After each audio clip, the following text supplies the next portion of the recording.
Oh, what up? Welcome back. This is month number 13 or 14, I do believe. I'm pretty sure it's one of the two. This is that month, day number 4. Um, this day today, I had as my second songwriting and development lecture. It was in the morning, and then I also had my first VPR lab that night at 9. So check this out. Songwriting and development, again, it's a really fun class. Um, this lecture in particular was pretty easy. We talked about rhythm and technology. So this video is gonna be, I guess, a little short in the sense of this class because I mean it was a really easy lab. We looked at basically how to make beats. But quite just down to the nitty and gritty. We learned how to make beats, and that's this one. So if you're a beat maker and you want to get better at beats, this was the lecture to go to. So basically, what we did was we looked at common time beats. We looked at what a traditional backbeat is. Um, we looked at, okay, so you have your basic backbeat, but what happens if you change the drum sounds? We looked at changing drum sounds and how that can affect things. We looked at how tempo can affect a beat or a rhythmic passage, rhythmic phrase. We also, like even by changing the sound of just one drum element or one element of the beat, or adding an effect to one or more of the tracks, you can actually create different song sections. So you can keep the same beat, but just kind of change something, take something away, add something, and it's completely different. We did so okay. So we had a workshop. So in this class, I didn't know this, but it's pretty cool. They have these big cases, and each of them has there's like 100 or so MIDI controllers. They're not as nice as the Akai one here, but I mean it's like an Oxygen 25 keyboard or something, small MIDI controller, and we all get to use one. So the first little workshop we did in class says, go back to your earlier beat. Wait, actually, did we do one before that? I think we had to make one. Anyway, this is the first slide that says workshop, and it says go back to your earlier beat and change the sound of the tracks one by one to get some different interpretations of the beat. If your kit is all on one track, build one from scratch, one track at a time. Now add an effects to some of the tracks to further explore the feel. Now let's sample some oriented sounds set in Logic and apply them to your beat. Try to make the placement as rhythmically effective as possible. So again, just going through, changing stuff up, writing beats. We did so here we go. The big questions. What's the tempo of the song? What's the intention or function of that part of the song? What's the size or impact of that part of the song? What emotions do you want to evoke in people? And what section of the song is this? So these are all things to think about. We looked at, this is the point that I was trying to get to. We looked at, of course, we started with your common 4/4 time. We moved into compound meter, which is like your 6/8. And we also went into odd meter, so like your 5s, your 7s, your 9s, 7/4, 9/8, 15/16 is my personal favorite.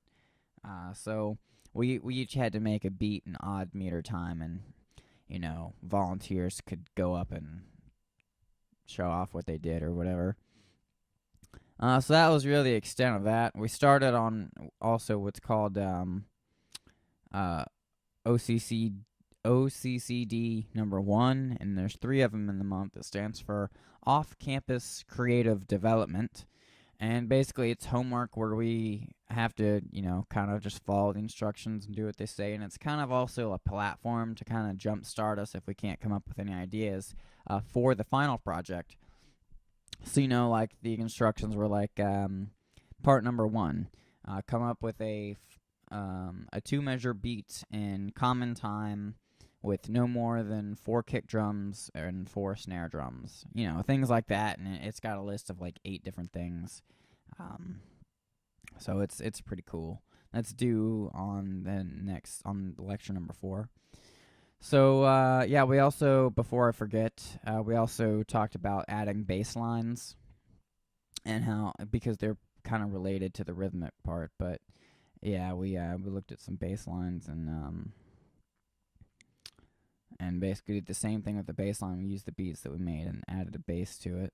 So, again, questions such as what key are we in, what are the chords, what part of the song is it, you know, what are we wanting to evoke from people.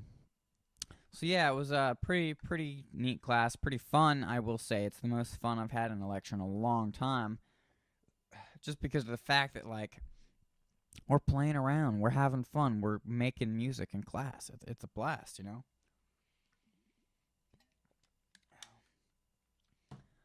So to move on to that lab that night, it was my first lab for vocal production, and it was a 2-hour lab, which we weren't even there for that long, or wouldn't have been anyway if we wouldn't have goofed off. But yeah, basically we went in and it was just an introduction. We were in this suite number 1, and it was just an introduction as to like what to expect. Like kind of the basics. It was basically a review of all the time-based gear, the board itself, what we had in the room, and it was a review on that stuff for the second lab, which we'll get to in another video. But I mean, it was just on the Audient console, really simple, really easy. Nothing too crazy to report. I mean, my lab tech is really cool. His name is Dustin, and he's just he looks and acts way younger than he really is, and just for his sake, I won't go talking about that. But he's a really cool dude. Like he explains things well. He makes sure that you know it. So it's looking to be a really good month, I will say. That's for sure. But anyway, guys, yeah, that's really all I have for this month, or for this particular video. I know it's not too long, but it again, not too much to say either, other than rock on. It was good. So thanks for tuning in, whoever you are, and don't be afraid to ask questions or just say what's up or whatever. You can find me on Facebook. It's the same as the YouTube address, except it's facebook.com/ the username, and it's the same username and all that. Yeah, I don't know. I'm also on Twitter, but I don't get on there too much, only sometimes, but I am on Twitter. And again, it's twitter.com/ Ferreus Opus, or however the heck you say it. Anyhow, yeah, great stuff. I'll see you guys soon. Take it easy. I am out.